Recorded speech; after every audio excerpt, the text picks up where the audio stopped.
What up, Aurora? Everybody else tuning in, welcome to Quarantine Coffee and Jesus. This is the outdoor version of Quarantine Coffee and Jesus. It's Booker's nap time, and nowhere in our house is quiet, so we're going with the outside version and just bring a little bit of freedom into this here quarantine sesh. So before we jump in, we've been going over Colossians chapter 2, and it's been really great. I was thinking this morning, it's really cool that with our whole team doing this, we found out that I'm the worst teacher that we have at Aurora, and that's a really, really good thing. We have some awesome people, Juliana, Nicole, Carrie, Johanna, Jamie, Dan. I almost forgot Dan, but that's because Dan's mean to me all the time now. But and Madison, everybody has been incredible on this. And so, yeah, I just wanted to give them a shout out. This has been a really, really awesome thing as we've tried to figure it out, try to figure out how to make it better, how to teach better, how to do all that. They've really gotten just better and better as we've gone, and really shown that I am the worst communicator that we have on the team, which is great. It's a good thing. But we're going to jump in to chapter 3. I think I said Colossians 2 earlier, and that was a lie. That was last week. They didn't ask me to teach on that one, so that's really cool. Thanks a lot, guys. And then they asked me to teach on a super hard one today, so really appreciate that one. But we're going to jump in. We're wrapping up chapter 3 today as we've been going through this and chunking along with Johanna and with Nicole and with Juliana. They've each just hit a really, really good portion of this, and we're going to wrap it up today, Thursday, and then we're going to jump in to chapter 4 next week. But we're going to start in Colossians 3, chapter 18. I'm going to read the whole thing, and then we'll go back through and parse through it. But Colossians 3, chapter 18, this section is titled Rules for Christian Households. And I think if you're listening to this and you aren't a Christian, if you're not a Christian household, I think, or if you don't have a household yet, say you're not married, say you're not that, and this is a list as we walk through this of like what you should be striving for, the type of person you should be striving for, whether it's you're going to be a wife and you're striving for a husband, or your husband's striving for a wife, or whatever that is. This lists out like the type of person that you want to be chasing after, if that makes sense. But we're going to jump in. Verse 18 starts, "Wives, submit to your husbands as is fitting in the Lord. Husbands, love your wives and do not be harsh with them. Children, obey your parents in everything, for this pleases the Lord. Fathers, do not provoke your children, lest they become discouraged. Bondservants, obey in everything those who are your earthly masters, not by way of eye service as people pleasers, but with sincerity of heart, fearing the Lord. Whatever you do, work heartily as for the Lord and not for men, knowing that from the Lord you will receive the inheritance as your reward. You are serving the Lord Christ. For the wrongdoer will be paid back for the wrong he has done, and there is no partiality. Masters, treat your bondservants justly and fairly, knowing that you also have a master in heaven." So right off the bat, we're just going to jump into some highly, it's a hotbed of fighting among people. But that first verse, "Wives, submit to your husbands as is fitting for the Lord." And that word submit there is just like, it's a good word there as we like rip through it, but at first thought, like the idea of submittance in our culture today is not a good thing, and not a powerful thing. But what we're going to read it is that when you choose to submit, whether it's wives submitting to your husbands or submitting to Jesus, or whether it's husbands submitting, whatever that is, like the idea of submitting is a really, really powerful thing to do. We did a series a couple years ago called Shape, where we looked at biblical masculinity, and each letter of Shape stood for an aspect of masculinity that isn't usually talked about, but really is important to being true and biblical with your masculinity. And the first word starts with S out of Shape, and it's submit. And the idea that true masculinity, true strength comes from that submitting, is what we're going to also apply here. So wives, submit to your husbands as is fitting in the Lord. And we're going to get to the next verse where it talks about what husbands are supposed to do. But in this, what Paul is talking about when he's writing this, in common Roman culture, in common Roman household, women were told to obey, not submit, but to obey. And instead of telling wives to do that in this, Paul appeals to them to submit. And it's based on this conviction that Paul has, and that we have done a lot of research on and studying on, of like, what does it look like for biblical manhood to be? What does that mean? And it's this idea that men are given God-given leadership within their household. It's supposed to be that way. That's how God created it. Now, a lot of men don't step up and do that. And so it's like, it's our job as men to be like always figuring that out and always working through that and always trying to figure out what it would look like to be a better man and to be a better leader within your home. But for a woman to submit doesn't mean that she puts herself lower than the man. She's not held on a lower rung. She's not lesser than. She chooses to step back for the man to lead and then to align herself with that. And I think that's a huge shift and a huge like change in thought when we look at submittance as like we're not this weaker.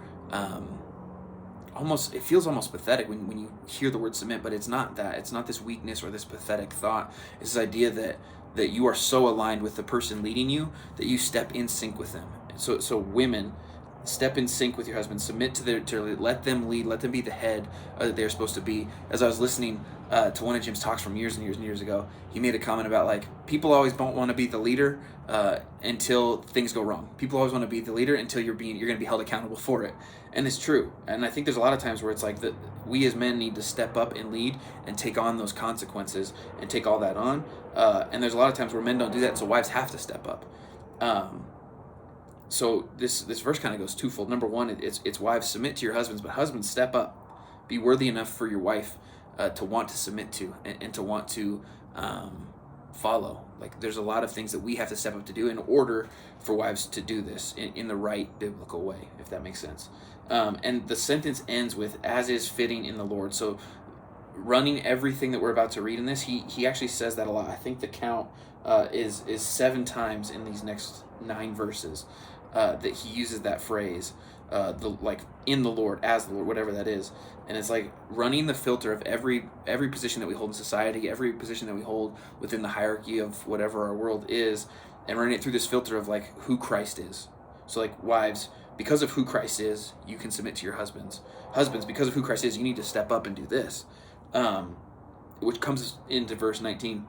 So wives are asked to submit to their husbands, but husbands are also told, hey, husbands, love your wives and do not be harsh with them. So I think a lot of times when we look at like, oh, I don't want to submit to so-and-so because they're a bad leader or they're a bad person or whatever that is, in a Christian household, the man here is supposed to be loving your wife and to not be harsh with them. And so with that thought, with that, just processing out loud as I read that, it's like, as a husband, we're supposed to be loving. We're not supposed to take this leadership that we have in our homes and use it as a weapon or as like an oppressive tool or as anything like that. It's like our job first and foremost as a husband is to love our wives and to not be harsh with them. And so rethinking how we need to, I think I've said that a couple times, but just like having to process the idea of like, is what we're doing actually loving? Or are we trying to like show control or like showcase how manly we are or masculine we are? And it's this skewed view of what it's actually supposed to be. The idea here that husbands are supposed to love our wives and not be harsh with them. To love our wife is to lead them well, to provide for them, to protect them. And if we're doing that, it's going to be easier for our wives to submit to us and to come alongside us and to be focused on the same thing and to be chasing after the same goal and to not have your leadership be, ooh, it's windy, to not have your leadership be this thing that she dreads. So like, how do you then change up your headspace and your leadership's tactics and your they're just the way that you love her. We need to get better at that, and this is calling us to do that over and over and over again. Then it jumps into children, obey your parents in everything, for this pleases the Lord. And that children doesn't have an age limit on it. We are still children. If our parents are still alive, like that's still a thing. And obey. Notice how here he uses the word obey. So it's not the submittance that it's like, oh, we'll gladly choose to do this. It's just because of who our parents are, we are supposed to obey them in everything. For this pleases the Lord. That's from the Old Testament, an old thing, right? Fathers, do not provoke your children, lest they become discouraged. So again, back to verse 19. We're in verse 21 now, but back to verse 19. Husbands, love your wives. Fathers, do not provoke your children, lest they become discouraged. So this idea that our job as fathers is to like set our kids up for success and set our kids up for wins, not to provoke them, not to leverage any sideways energy on them or our anger or whatever that is. I think there can be a time where we're in a really, really bad headspace. And because of that, we then take our anger out on our kids because they're, whether that's smaller or weaker or whatever, we take things out on them because it's the health, or not the healthy, but the place that we think is best because they're never going to leave, they're never going to step away from us. But what Paul is saying here is it's our job, fathers, to not do that. It's our job as men, as dads, to set our kids up to live a life where they get wins and then they can start taking ownership in those things. We don't want them to become discouraged because of the way that we treat them and do all that type of stuff. Then it jumps into verse 22, which again, another super heated verse. Bondservants, obey in everything those who are your earthly masters, not by way of eye service or as people pleasers, but with sincerity of heart, fearing the Lord. So bondservants there literally translates to slaves. And luckily, now we don't have slavery. This is something that Paul set up that later, where does it say that? I'll find it as we keep going. But here it is. So as it talks about bondservants, and we'll get into it in verse 1 of chapter 4 as well, this idea that Paul is providing instructions to believers of masters and slaves within it of what they're doing. Slavery is wrong, but within it they should be working no matter what they're doing for the Lord and not for the people that are enslaving them. And such instruction clearly sows the seeds for the eventual dismantling of an unjust socioeconomic structure here. And so as Paul is tearing this apart, as people are looking at like the way that they're treating others, whether it's the master treating the slave or the slave treating the master, what Paul is calling us to do is to, with the sincerity of our hearts, obey in everything and serve with everything that we have, fearing the Lord. Whatever you do, work heartily as for the Lord and not for men. So everything that we do is for Jesus and not for men, which a lot of us don't do that. A lot of us work for men or work for a paycheck or work for whatever that is. And when we can have that mind shift of working for the Lord in everything that we do, we can find joy in those really mundane, awful positions that some of us hold, right? Or in the midst of it, we can take a job that is really hard to do, or a job that is it's all that we have and there's no joy in it, and flip it, because as we flip it, we are able to serve Jesus in ways that we never thought possible. And he continues on. So I just read the part that says, as for the Lord, not for men. So now we're in verse 24. Knowing that from the Lord you will receive the inheritance as your reward. That inheritance is a super interesting thought, that as we're serving Jesus down here, he doesn't need us to do that. Like, Jesus is all powerful and in control. But this inheritance, this thing that is set aside for us, which is heaven, which is this relationship, which is this time that we get with Jesus after all this is said and done. We receive that from God. It's an inheritance. It's not something that we've earned. You can't earn an inheritance. You are given that.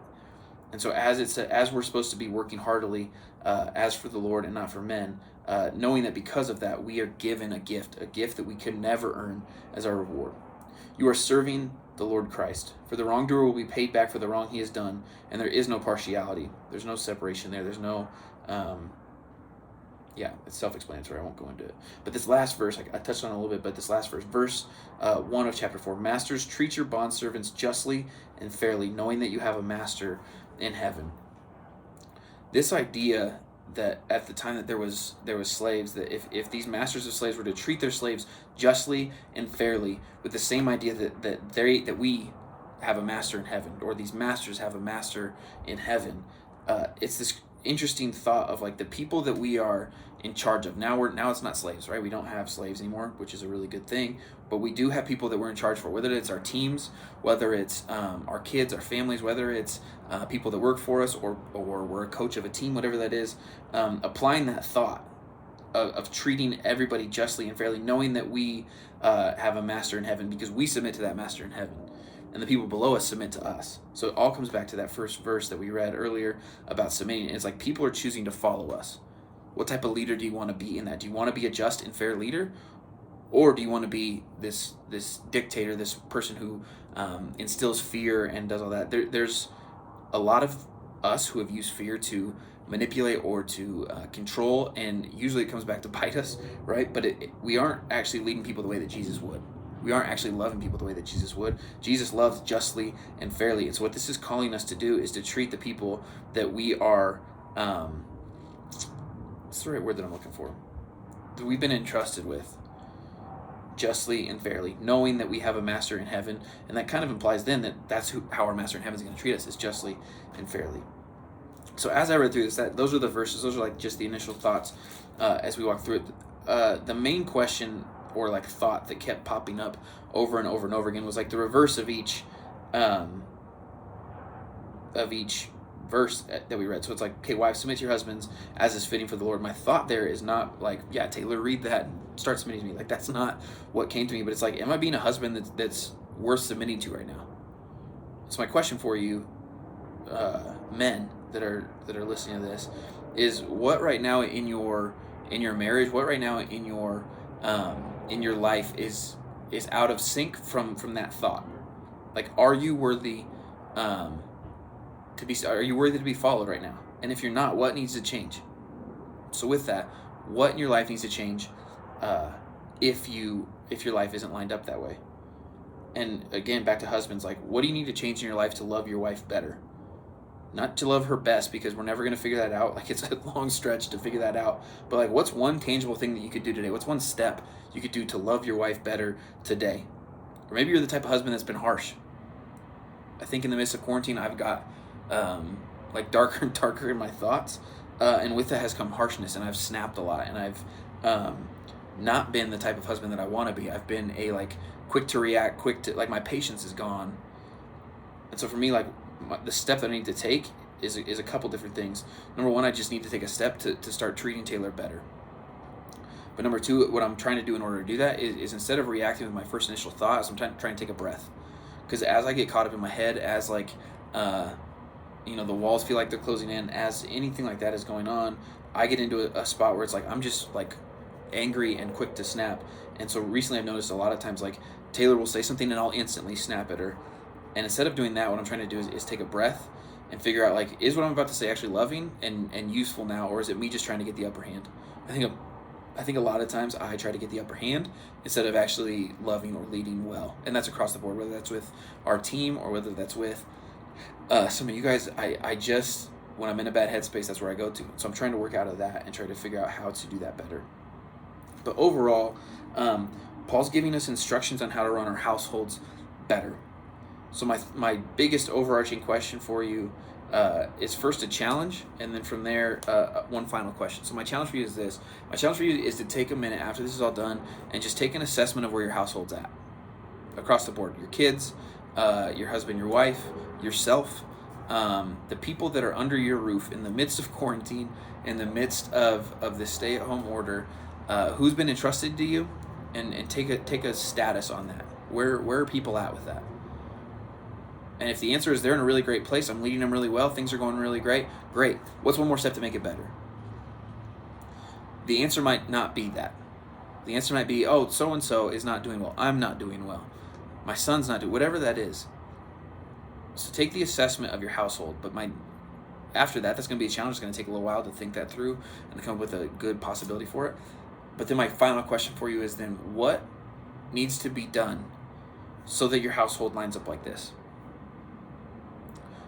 Whatever Paul outlines here is what our goal should be for our households. Wives submitting to husbands stepping up and loving your life really well, loving your children well, children obeying their parents, all in the Lord. Like, everything is ended with as it's fitting for the Lord, or as for the Lord and not for men. Like, whatever that is, everything that we do, everything that we work for, everything that we come home to, all of that needs to be lined up with this like calling that Jesus has had for us. So what in your household needs to change for you to get this? As I asked myself that question when I was reading this morning, the list is long. The list is really long. And if yours isn't long, like, good for you. I'm really glad for you. I need to learn from you. But there's some things that need to change, if we're being honest. And right now we have all the time in the world to change it. So I'm done. We're at 19 minutes now. I'm done, but my question remains, after you take a status of where your household's at, after you take a look at where everybody is at mentally, emotionally, spiritually, physically in your household, with all of that, what do you need to do now to make it better? What do you need to do now to line it up with what Paul's teaching us here, so that everything that we do is for the Lord and in the Lord and a part of that? If you can figure out that question quickly, good for you. If you can't, that's what we got to work on. That's what we get to work on, right? That's why we're entrusted with it. We're done for the week. After later today, which will be Thursday, we are going to go live on Instagram, and you can write in questions that you have. There's a lot of hot button topics here. There's a lot of vulnerability that everybody's had as they've shared so far. there's stuff that's probably stirred up in you. So as you watch this video, as you jump on our live feed, shoot those questions into us. We'd love to answer them and think through them with you. If there's questions that we've asked that you have trouble answering, reach out to all of us. We're all on Instagram. We're all on Facebook. You have our emails. We'd love to walk through that with you because we're still trying to figure out too. We don't have all the answers, nor should we. You don't want that. So yeah, we love you guys. Thanks for tuning in this week. We're going to jump in with chapter 4 next week. Yeah, love you guys. Bye.